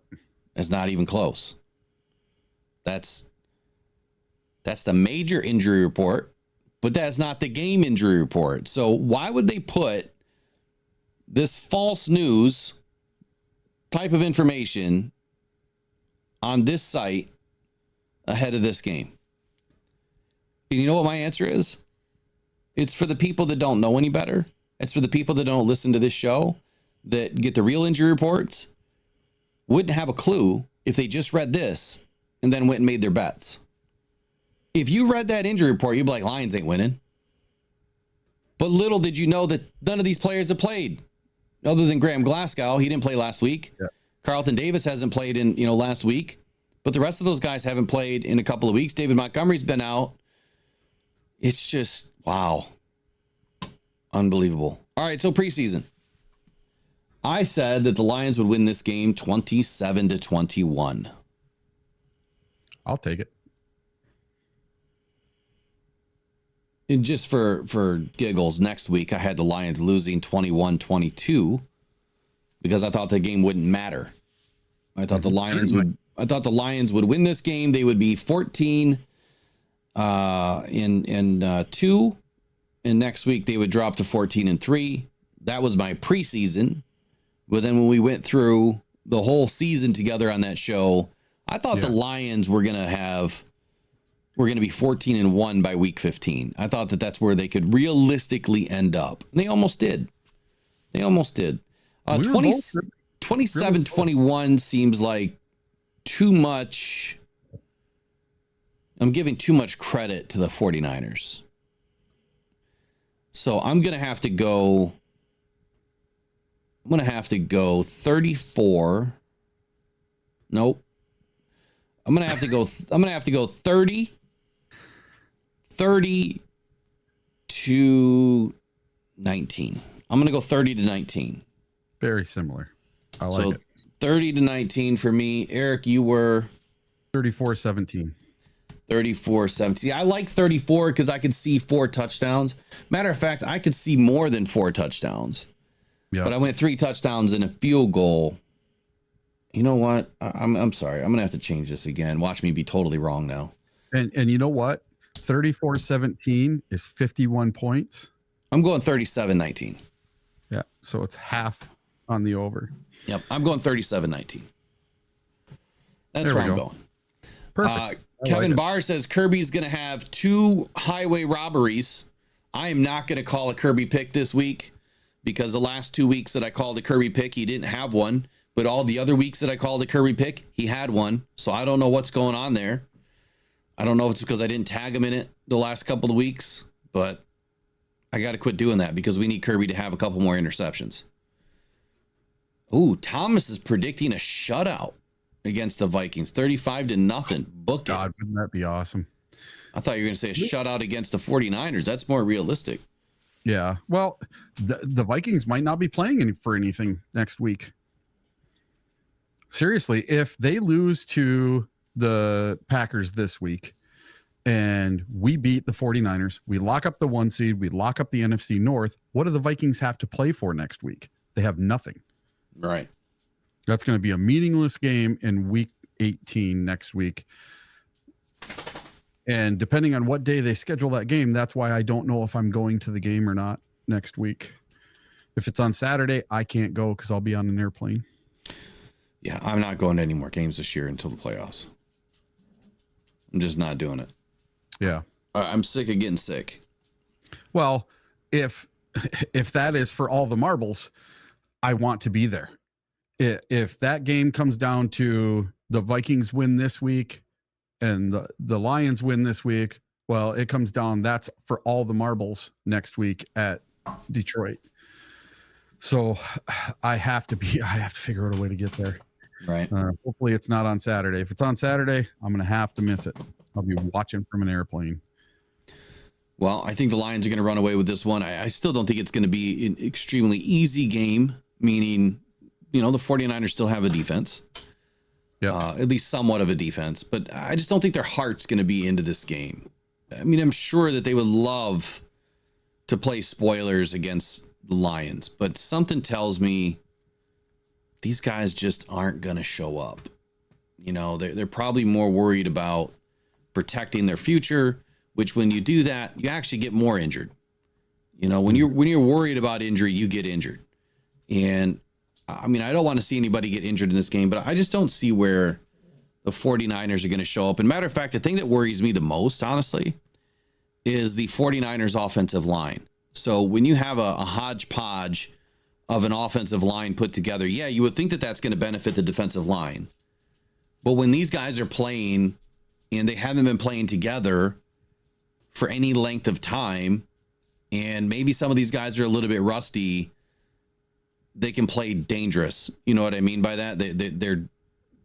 They're not in concert with each other, which can actually risk our defensive line to more injury potential because these guys are so out of sync that they're doing things that maybe the defensive line isn't used to from all the other offensive lines that they've gone up against.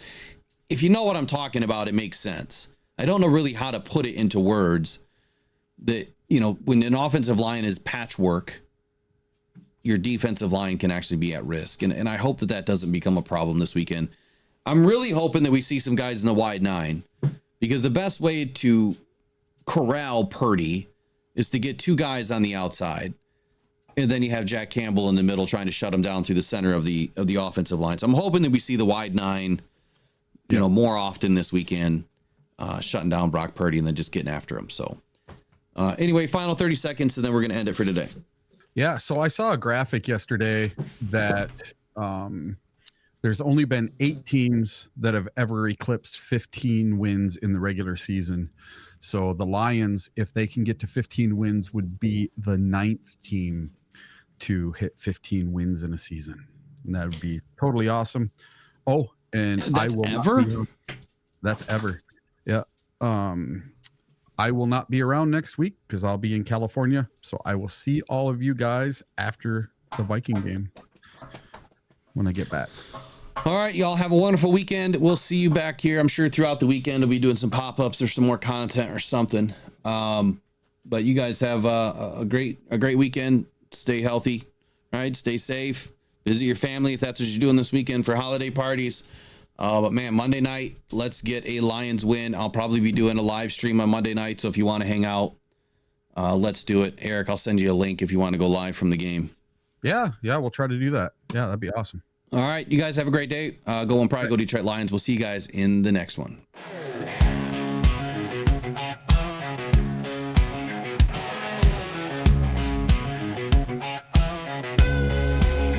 Big guys in the huddle, man, talking football. NFL, college, man, they cover it all. Feel the tension, prediction, and the call. Fantasy life, betting rise or fall. Talking football night and day. NFL and college, hey. Bets and stats, they don't play. Fantasy champs on our way. Guitars, roaring hearts, beating fast. Catch a pass, score, man. voices keeping it clear. Listen up, the season's here.